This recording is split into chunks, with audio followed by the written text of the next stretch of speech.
Dear student, आज class 10th की online class होनी है। टॉपिक्स क्लास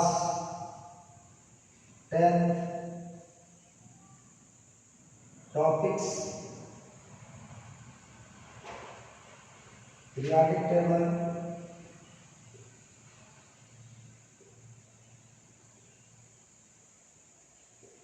टेबल और लेक्चर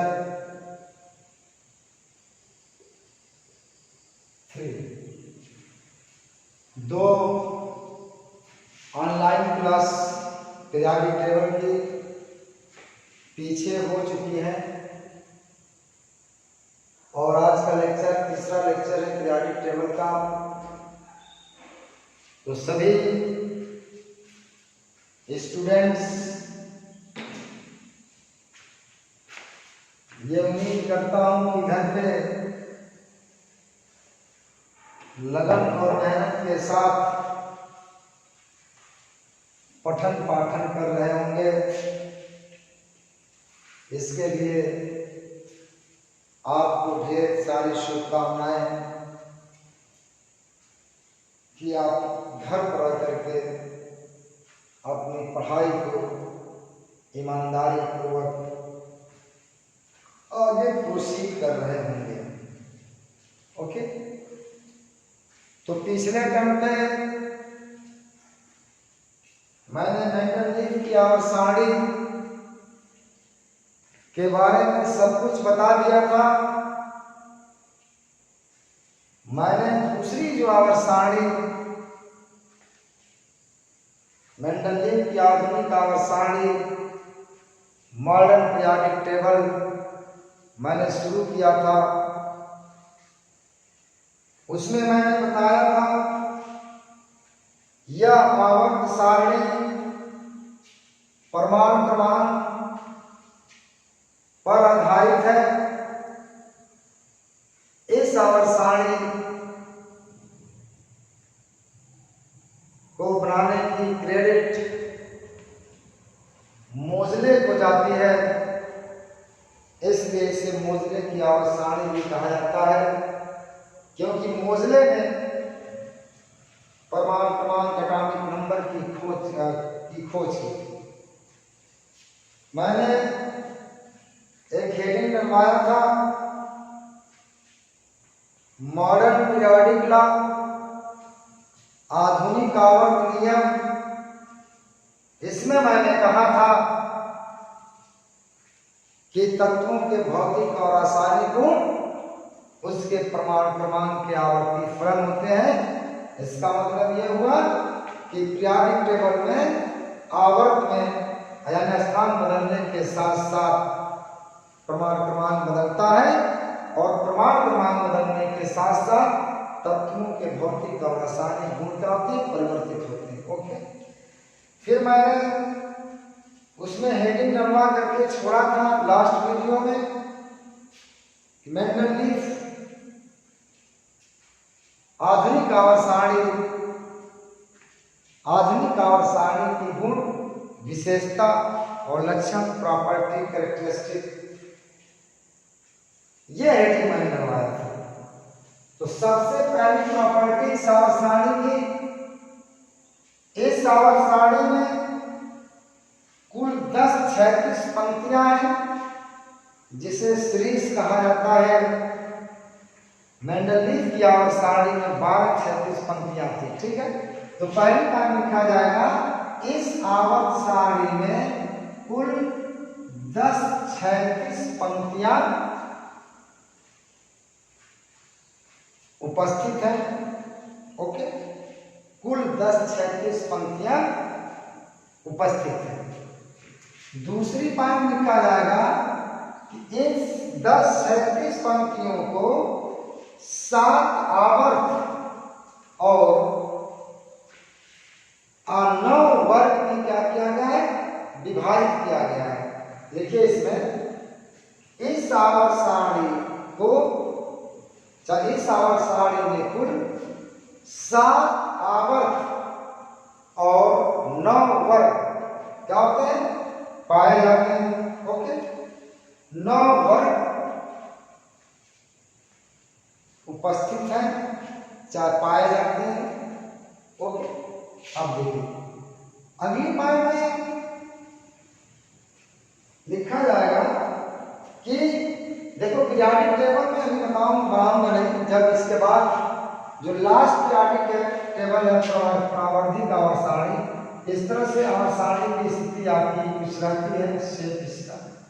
ओके ओके, ये देखो ये आवर्त सारणी की आउट स्केच है, इस तरह से देखिए। ठीक है, ये आपके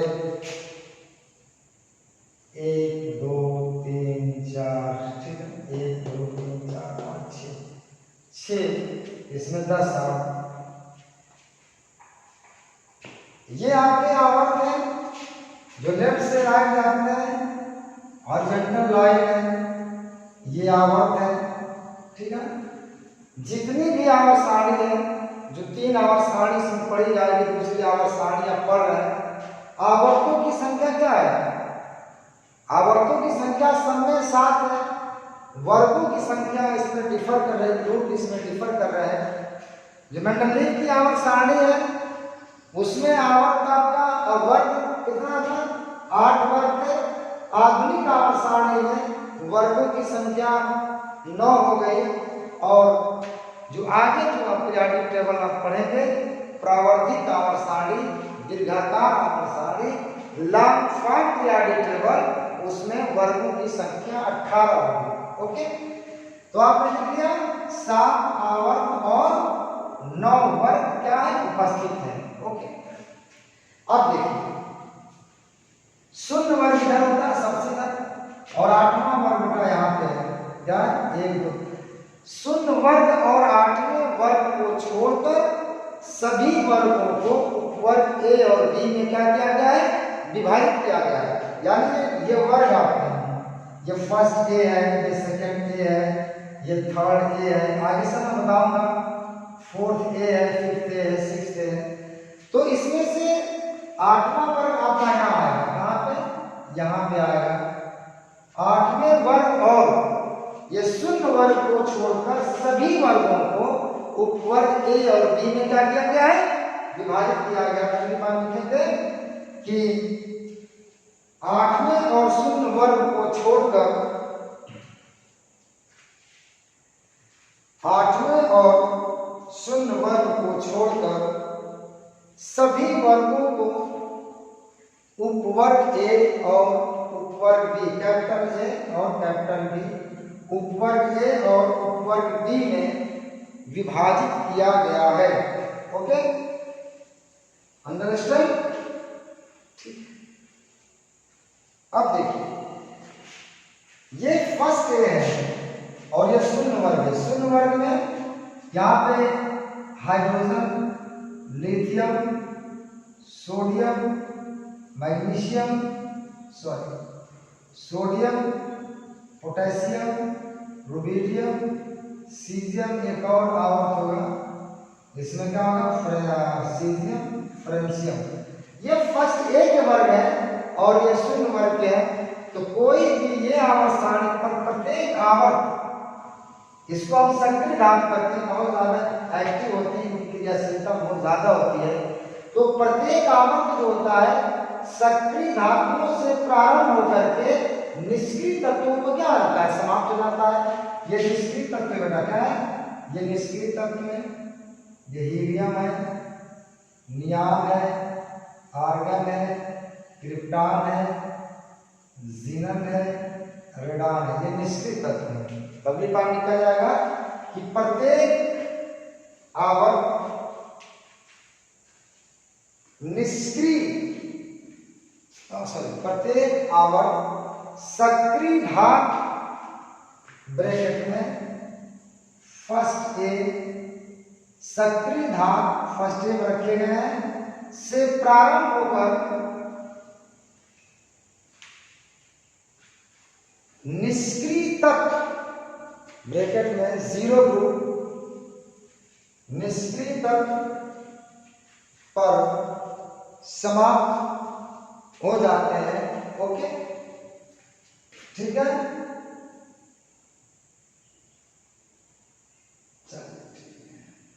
अब देखिए अगली पॉइंट में कहा जाएगा कि 1 2 ये पहला आवर्त है, ये दूसरा है, ये तीसरा है, ये पहला दूसरा तीसरा।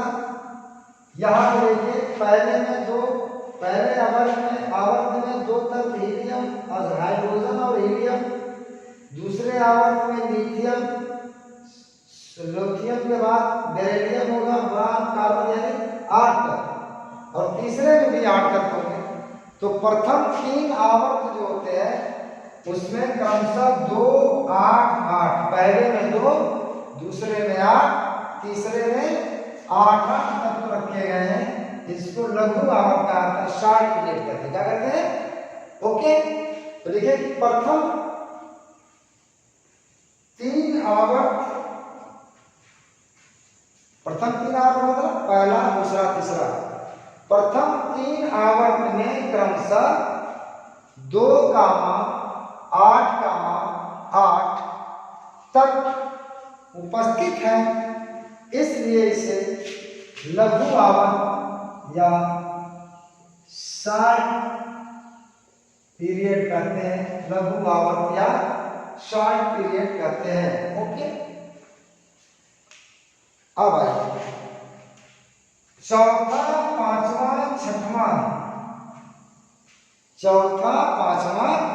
छठवां, ये इसे हम दीर्घ आवर्त कहते हैं, क्योंकि इसमें क्रमशः 18 18 32, 18 चौथे आवर्त में, 18 पांचवें आवर्त में और 32 छठवें आवर्त में तत्व रखे गए।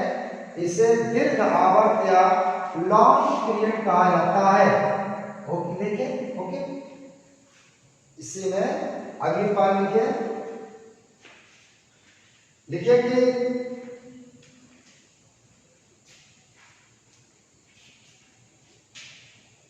कि चौथे कामा, पांचवें कामा, छठवें आवर्त में, चौथे कामा, पांचवें कामा, छठवें आवर्त में क्रमशः 18 कामा 32 तत्व रखे गए हैं। 32 तत्व या एलिमेंट रखे गए हैं, इसलिए इसे दीर्घ आवर्त ब्रैकेट में लॉन्ग पीरियड कहते हैं। ओके, लॉन्ग पीरियड कहते हैं। 7वां आवर्त देखिए, ये 7वां आवर्त जो है ये अपूर्ण होता है, पूरा भरा नहीं है, इसे इनकम्प्लीट पीरियड कहते हैं। इसमें 23 एलिमेंट है। कितने एलिमेंट है? अगली बात है कि 7वें आवर्त में केवल 23, अगर पूरा भरेगा तो 32 तत्व इसमें आएंगे, केवल 23 तत्व उपस्थित हैं, इसलिए इसे अपूर्ण आवर्त ब्रैकेट में इनकम्प्लीट पीरियड कहते हैं। इनकम्प्लीट पीरियड कहते हैं। ओके, अब बड़ी इंपॉर्टेंट पॉइंट है, ये छठवां है, ये पांचवा, ये छठवां, चौथा आवर्त है। ठीक है, अब यहाँ पे आइए, ये यहाँ पे फर्स्ट भी होता है। कैसे होता है आगे बताऊंगा मैं। फर्स्ट भी यहाँ पे आइए, 7वें आवर्त के, छठवें आवर्त के फर्स्ट बी में लैंथेनियम के साथ 14 तत्वों को एक साथ रख दिया गया, जिसे लैंथेनाइड कहते हैं। और 7वें आवर्त में के फर्स्ट बी में एक्टेनियम 89 इसका प्रमाण होता है, इसके साथ 14 तत्वों को और रख दिया गया, इसे क्या कहते हैं? एक्टिनाइड कहा जाता है। ये दोष में आएगा तो इन तत्वों को देखो पीरियोडिक टेबल में बड़ा ये एबनॉर्मल कंडीशन है कि एक ही स्थान पे 14 लैंथेनाइड और एक लैंथेनियम 15 तत्व रखे हैं। यहाँ पर भी 15 तत्वों को, इनको आवर्त सारणी के नीचे क्या है, इनको आवर्त सारणी के नीचे दो हॉरिजॉन्टल लाइन में क्या है व्यवस्थित कर दिया गया, रखा गया है। इसको लैंथेनियम और एक्टिनियम को, लैंथेनाइड और एक्टिनाइड को लिखिए। इसमें लिखो कि लैंथेनाइड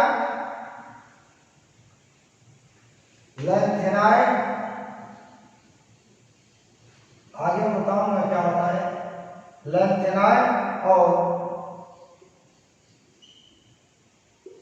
एक्टिनाइड, लैंथेनाइड और एक्टिनाइड को आवर्त सारणी के नीचे, आवर्त सारणी में नहीं, आवर्त सारणी के नीचे दो क्षैतिज पंक्तियों में क्या किया गया, व्यवस्थित किया गया है। यहाँ पे लैंथेनाइड इसमें होगा और इसमें एक्टिनाइड होगा। यहाँ पे पीरियोडिक टेबल में इसको यहाँ पर रखा गया है एक ही जगह पे, और इसको दिखाया कहाँ गया है, यहाँ पर रखा गया है। इसका मतलब लैंथेनाइड और एक्टिनाइड को आवर्त सारणी में स्थान नहीं दिया गया है। यह मैं इसका जो दोष बताऊंगा उसमें आपको बताऊंगा, ठीक है। तो लैंथेनाइड और एक्टिनाइड को आवर्त सारणी के नीचे क्या कर दिया गया है, दो क्षैतिज पंक्तियों में व्यवस्थित किया गया है। यह लैंथेनाइड 14 तत्वों का ग्रुप है, एक्टिनाइड 14 तत्वों का ग्रुप है। लैंथेनाइड इसलिए कहते हैं कि लैंथेनियम के साथ यहाँ पर रख दिया गया था 14 तत्वों को। एक्टिनाइड इसलिए कहते हैं एक्टिनाइड के साथ 14 तत्वों को वहां पर एक्टिनियम के साथ रख दिया गया था, इसलिए इसे एक्टिनाइड कहते हैं। Okay, understand.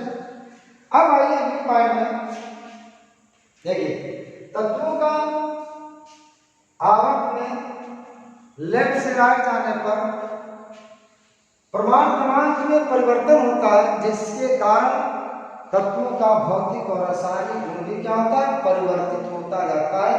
इसलिए यह आवर्त सारणी परमाणु क्रमांक पर आधारित है। कहा गया कि तत्वों के भौतिक और रासायनिक गुण परमाणु क्रमांक पर निर्भर करते हैं। ओके, देखिए इसमें आवर्त में, अगली पॉइंट में आवर्त में लेफ्ट से राइट जाने पर, आवर्त में लेफ्ट से राइट जाने पर परमाणु क्रमांक के साथ साथ, परमाणु क्रमांक के साथ साथ तत्वों के भौतिक और रासायनिक गुण परिवर्तित होते रहते हैं, चाहे होते हैं। परमाणु क्रमांक के साथ तत्वों के भौतिक और रासायनिक गुण परिवर्तित होते हैं। Okay, understand. ये आपका हो गया। अब अगली बात देखिए, ये आपकी प्रॉपर्टी होगी। अब इससे, इस पीरियोडिक टेबल से रिलेटेड कुछ पॉइंट हैं, और उसको देख लिया जाए, उसके बाद फिर मैं ड्रॉबैक कराऊंगा इस पीरियोडिक टेबल के क्या दोष है। एक एग्जाम्पल के लिए सम स्पेशल केस,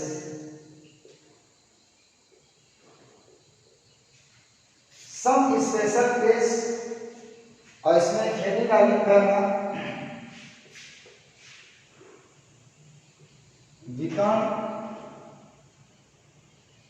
संपन्न diagonal relation, diagonal relationship, diagonal relationship, diagonal relationship. Okay, विकर्ण संबंध क्या है? कहा जाता है कि दूसरे आवर्त के प्रथम 3 तत्व, दूसरे आवर्त में देखिए कौन कौन से तत्व आते हैं, lithium, beryllium, boron, carbon, nitrogen, oxygen, fluorine, neon. यह सेकंड पीरियड के एलिमेंट है। यह आपका सॉरी पीरियड के, पीरियड सेकंड के, और नीचे क्या है पीरियड 3 में आपका सोडियम है, मैग्नीशियम है, एल्युमिनियम है, सिलिकॉन है, फास्फोरस है, सल्फर है, क्लोरीन है, आर्गन है। ये पीरियड सेकंड आवर्त के ये एलिमेंट्स रखे गए हैं, और ये पीरियड थर्ड यानी आवर्त 3 के एलिमेंट है जो सीक्वेंशियल यहाँ पे रखा गया है। तो डायगोनल रिलेशनशिप होता क्या है? आई बहुत आसान है। डायगोनल का मतलब होता है त्रिविकर्ण का मतलब होता है तिरछा। ये देखिए, इसको तिरछे इससे जोड़ दीजिए, इसको तिरछे इससे जोड़ दीजिए, इसको तिरछे इससे जोड़ दीजिए। अब देखिए ये डायगोनल हो गया। ये निशान जो है इंडिकेशन ये डायगोनल का है। कहा था कि दूसरे आवर्त के प्रथम 3 तत्व कौन हो गए? Lithium, beryllium, boron. Lithium, beryllium, boron आवर्त 3 के उन तत्वों के गुणों के साथ समानता रखते हैं जो उनके विकर्ण पर उपस्थित होते हैं। इनका लिथियम का विकर्ण में कौन है? थर्ड का मैग्नीशियम, बेरिलियम का एल्युमिनियम, बोरान का सिलिकॉन। ये यानी इसका मतलब क्या? इनकी प्रॉपर्टी इनकी जैसी है, बेरिलियम की प्रॉपर्टी एल्युमिनियम जैसी है, बोरान की प्रॉपर्टी सिलिकॉन से सिमिलरिटी रखती है, जो कि अब नॉर्मलिटी है क्योंकि एक ही वर्ग इसकी प्रॉपर्टी इसके साथ होनी चाहिए। एक ही वर्ग में वर्गों में तत्वों के गुण क्या होते हैं? समान होते हैं, लेकिन यहाँ पे क्या है? एक्सेप्शन है। ओके, आइए अभी पॉइंट लिखिए इसे।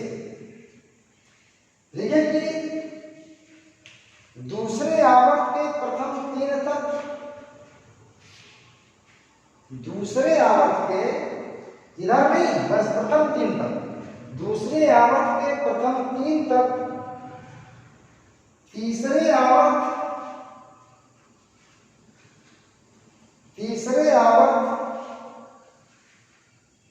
के उन तत्वों के गुणों के साथ, उन तत्वों के गुणों के साथ समानता रखते हैं जो उनके विकर्ण पर क्या होते हैं? उनके विकर्ण पर उपस्थित होते हैं, उनके विकर्ण पर उपस्थित होते हैं। तो ये मैंने विकर्ण संबंध के बारे में बताया। तो please write down carefully and focus on this point. Dear student, आप नोट करें, ये देश नहीं बल्कि पूरे विश्व आज एक मुश्किल हालात से, एक मुश्किल दौर से गुजर रहा है। इस नेचुरल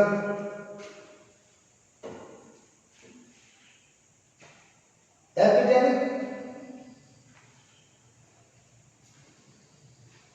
कंडीशन जो आई है, आज पूरा वर्ल्ड इस कोरोना जैसी फैटल घातक बीमारी से जूझ रहा है।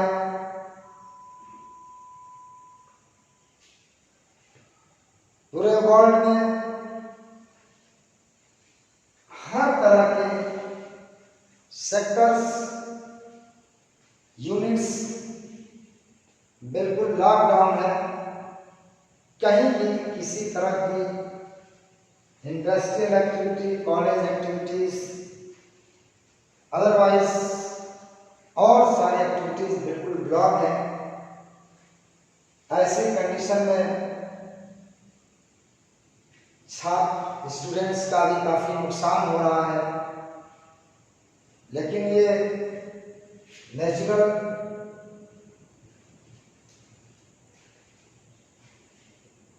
डिस्ट्रॉय है, ईश्वर की, अल्लाह की दी हुई एक बीमारी है। न तो इससे हम अभी तक लड़ने में सक्षम हो पाए हैं, न तो इसके खिलाफ कोई एंटीबायोटिक्स हम बना पाए हैं,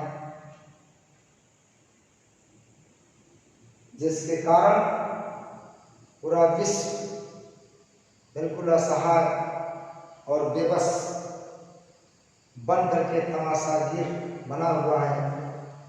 ऐसे में हम सभी स्टूडेंट से गुजारिश है, प्रार्थना करते हैं कि आप अपने बहुमूल्य जीवन को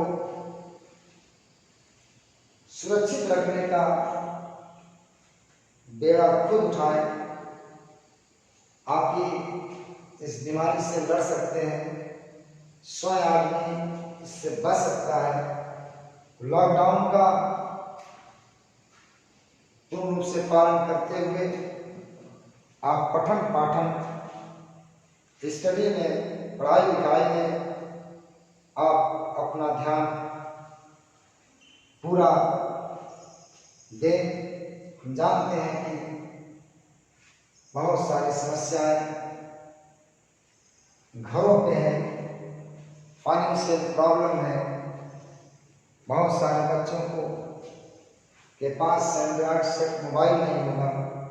बहुत सारे बच्चों के साथ एंड्रॉयड सेट होने के साथ साथ नेट पैक रिफिल करने के लिए पर्याप्त पैसे नहीं होंगे। सारी कंडीशन सब हम समझ सकते हैं हम लोग, लेकिन मैं फिर भी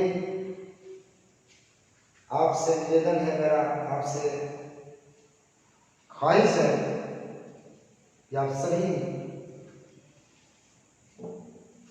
असुविधाओं से लड़ाई लड़ते हुए अपने जीवन को सुरक्षित और कामयाब बनाने का हुनर सीखें। इसके सिवा कुछ भी आप नहीं कर सकते हैं।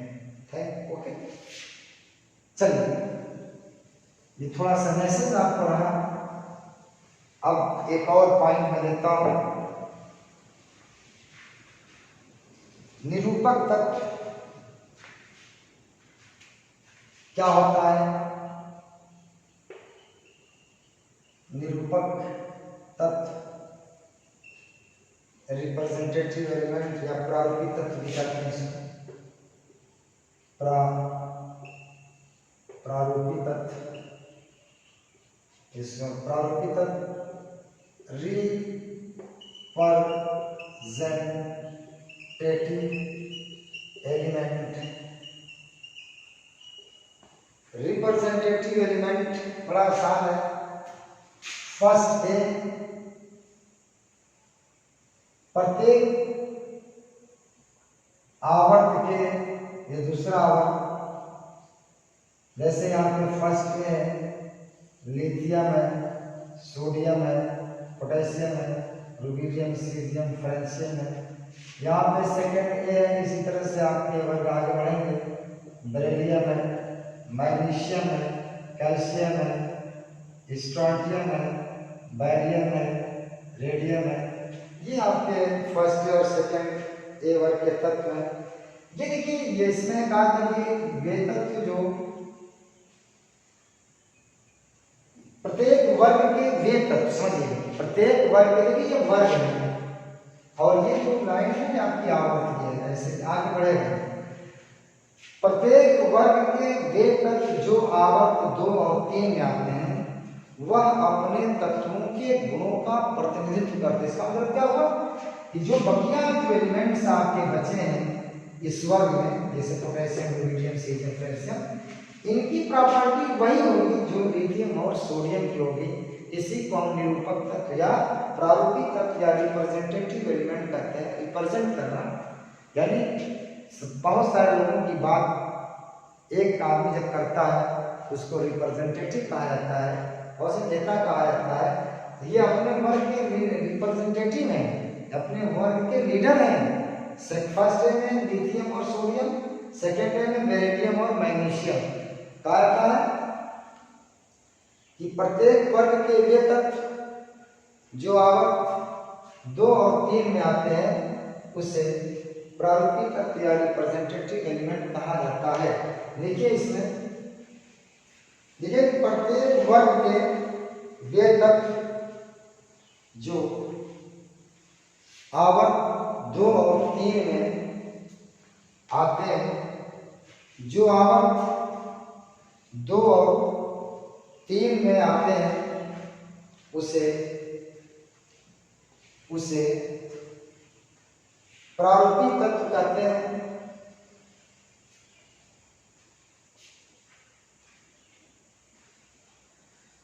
प्रारूपी तत्व कहते हैं। कोई कहे फर्स्ट है का प्रारूपी तत्व क्या है, कहोगे लिथियम और सोडियम।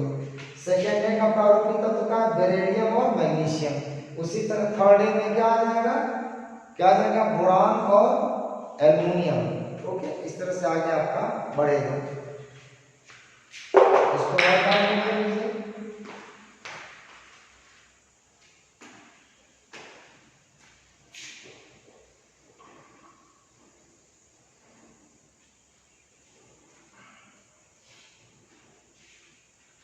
ओके, ये आपका एक हेडिंग आ रही है ब्रिज एलिमेंट। सेतु तत्व क्या होता है? सेतु तत्व, ब्रिज एलिमेंट।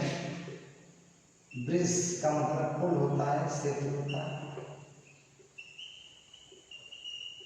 ब्रिज एलिमेंट समझिए।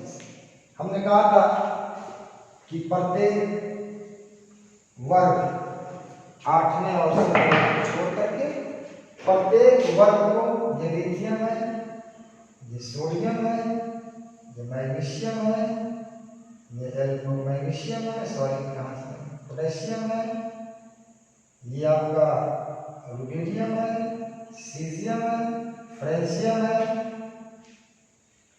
ये देखिए फर्स्ट एक है और ये आवर्त 3 से है, तीसरे आवर्त है, और यहां से एक ब्रांच और निकलेगी। फर्स्ट की कॉपर है, Ag है, Au है। अब ये देखिए, ये lithium, sodium, potassium, rubidium, caesium, francium, हमने कहा था कि प्रत्येक वर्ग को उपवर्ग ए और बी में विभाजित किया गया है। तो तीसरे आवर्त के बाद तत्वों का विभाजन है, तो तब तीसरे आवर्त देखिए सोडियम फर्स्ट ए का है, इसके बाद यहां पे फर्स्ट की कॉपर AgAu, कॉपर AgAu। अब ये जो सोडियम है, इन दोनों वर्गों के गुणों के साथ क्या होता है, समानता रखता है, दोनों को जोड़ने का काम करता है। और जिस उपवर्ग में होता है उस उपवर्ग से उसकी प्रॉपर्टी क्या होती है, ज्यादा सिमिलर होती है। इससे इसकी सिमिलरिटी कम सोडियम की, लेकिन फिर भी दोनों उपवर्गों के गुणों की क्या है का ये प्रतिनिधित्व करता है। इसमें दोनों वर्ग बी के और वर्ग ए दोनों के क्या है प्रॉपर्टीज के पास है।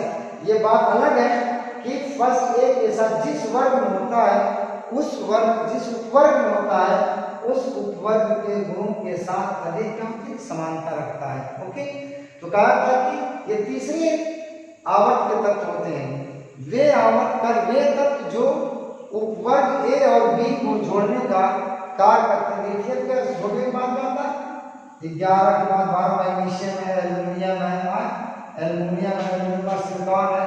ये इसी तरह से ये आगे भी होते। ये क्या है, ये ब्रिज एलिमेंट है। क्या है, ये ब्रिज एलिमेंट है। यहीं से ऊपर ए और बी का क्या है, विभाजन है। तो लिखिए इसे कि वे तत्व जो उपवर्ग ए और उपवर्ग बी,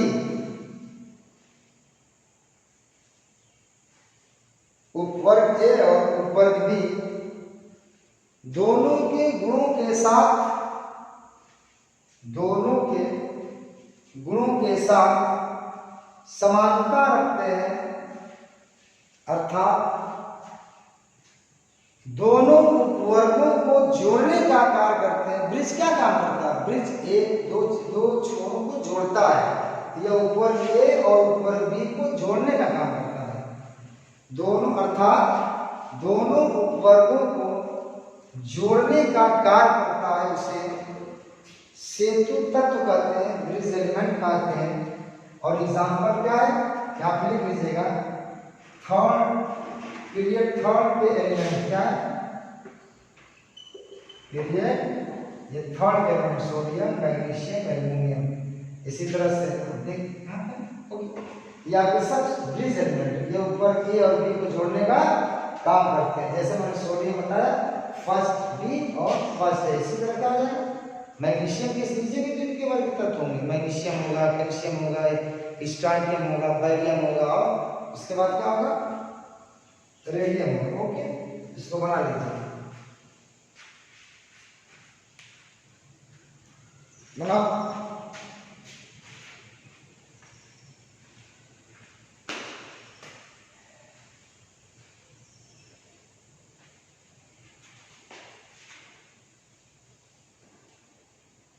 ओके, हो गया।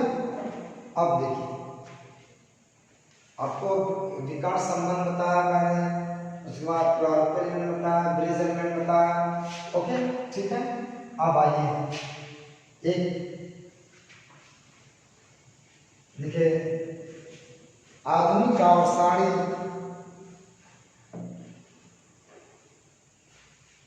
का आधुनिक आवर्साणी का लाभ या उपयोग, क्या इससे लाभ हुआ, क्या इसका उपयोग है, यूजेस क्या है, क्या फायदा है उससे, ठीक है। वहां पर मैंने बताया था 4 उपयोग। एक तो बताया था कि तत्वों का अध्ययन सरल हो गया, यहाँ पे वो काम होगा। दूसरा बताया था प्रमाण भार में संशोधन। तीसरा बताया था संयोजकता में संशोधन। और चौथा बताया था कि नए तत्वों की खोज में सुविधा। इसी तरह से इसमें लिखा गया, पहली बात लीजिए कि तत्वों का अध्ययन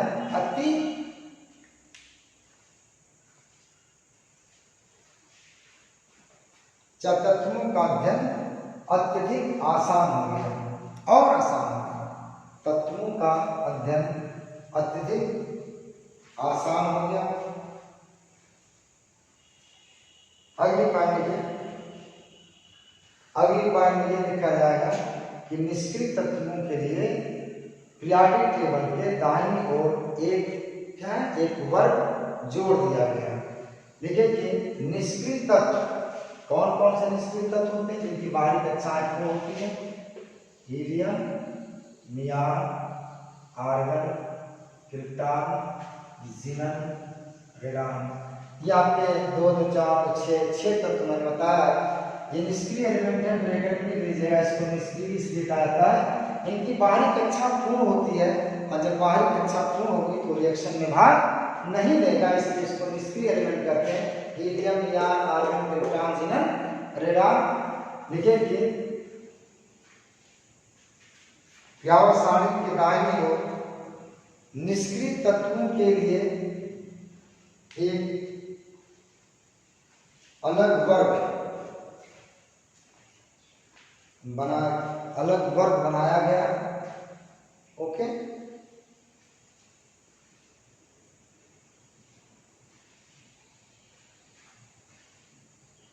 पिछली आवर्साणी में आपने पढ़ा होगा कि समस्थानिक और समभारियों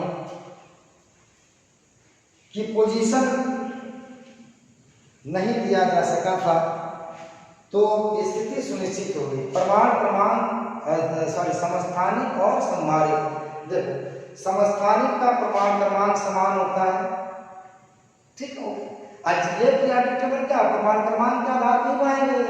जितने भी समस्थानिक हैं सबका प्रमाण क्रमांक समान है, उनको क्या एक स्थान पर रख देंगे, कोई दोष नहीं होगा। समभारियों में प्रमाण भार समान होते हैं, उनको अलग अलग स्थान पर रखा गया था। या पिछले पीरियोडिक टेबल में वहां पे दोष था, लेकिन समभारियों का प्रमाण भार समान, द्रव्यमान संख्या समान है, प्रमाण क्रमांक अलग अलग है, उनको अलग अलग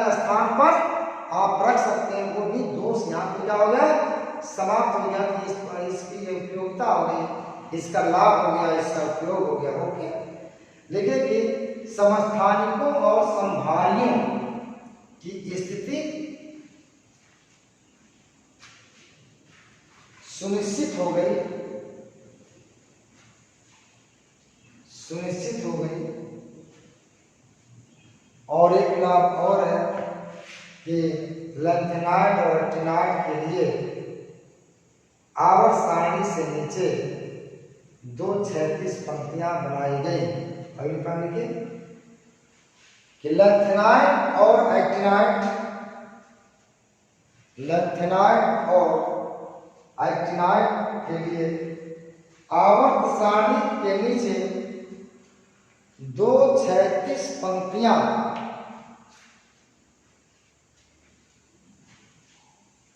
बनाई गई।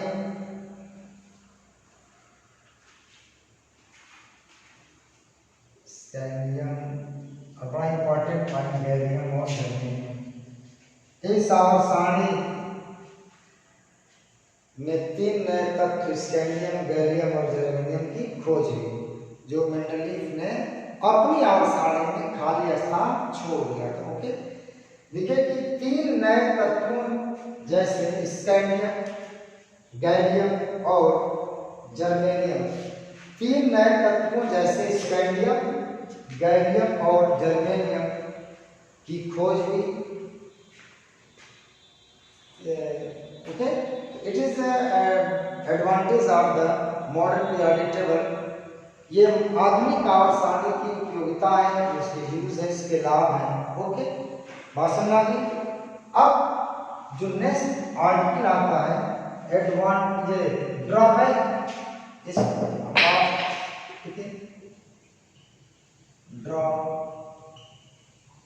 Drawback of